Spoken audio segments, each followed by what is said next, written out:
Red Priest Thoros of Myr freezes to death shortly after a scene that's reminiscent of the Revenant bear fight, reminding us of Leonardo DiCaprio and his infamous bear just enough to make us uncomfortable.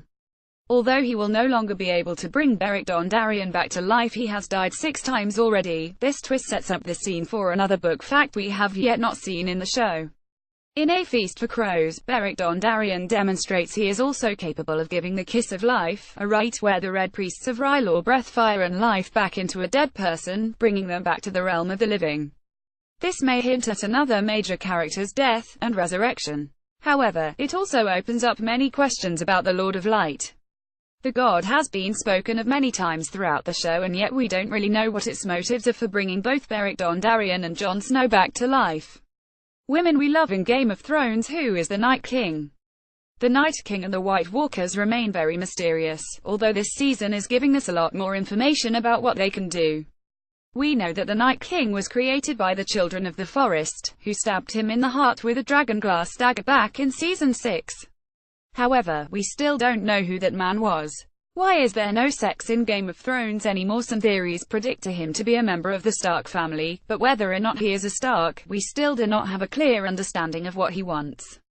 So far HES being portrayed as a mindless villain without dialogue or apparent motivation beyond killing, well, everyone.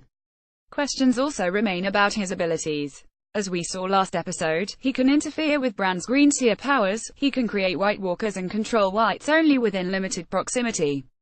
One big discovery this episode was that he can not only easily kill a dragon, it only took him one ice spear and a hell of an aim, but he can also turn them into ice dragons. The most important fact we learn, however, as revealed by Beric Dondarrion, kill him.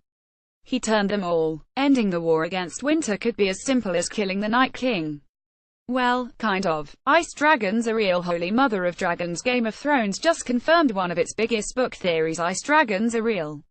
In the books, ice dragons are vaguely referenced a couple of times through Old Nan's tales. Hodder's great-grandmother and servant to the Stark family. Watch the Game of Thrones blooper reel immediately. Did you spot the incredible revelation in Game of Thrones Episode 5? Many book readers have longed for this moment in the show, and it has finally become reality. How this new development will affect the war is still to be seen. Dragons and the wall are both magical, so we can't help but wonder if undead Viserion will subsequently be used to help bring down the wall.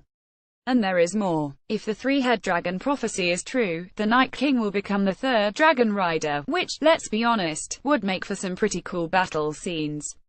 Alternatively, the Night King could simply command it telepathically, which would give Bran a nice chance to help in battle by interfering between them.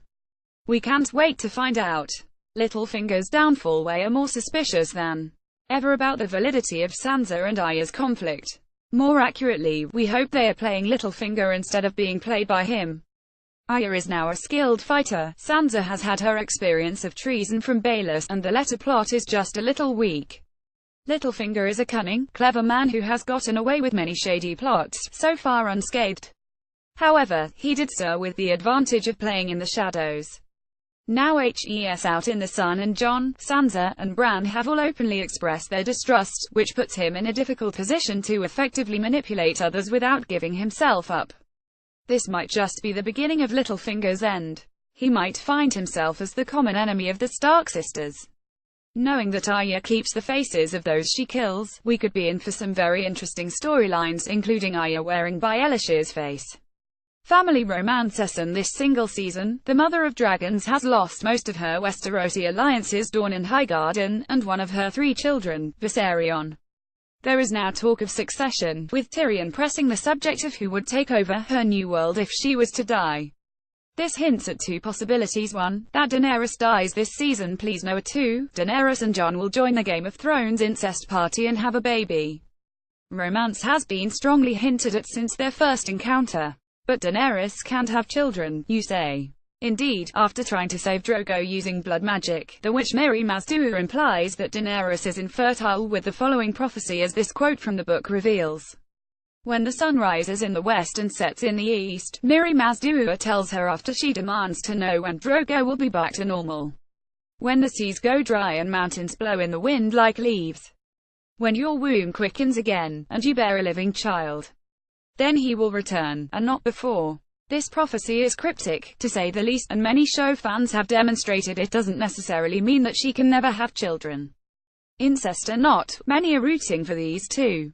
We wonder if the prophecy is true. Does Drogo come back from the dead when she has a child? Now there would be one awkward love triangle like this. Now Red, did you spot the incredible revelation in Game of Thrones Episode 5? Why is there no sex in Game of Thrones anymore? The best Game of Thrones sex scenes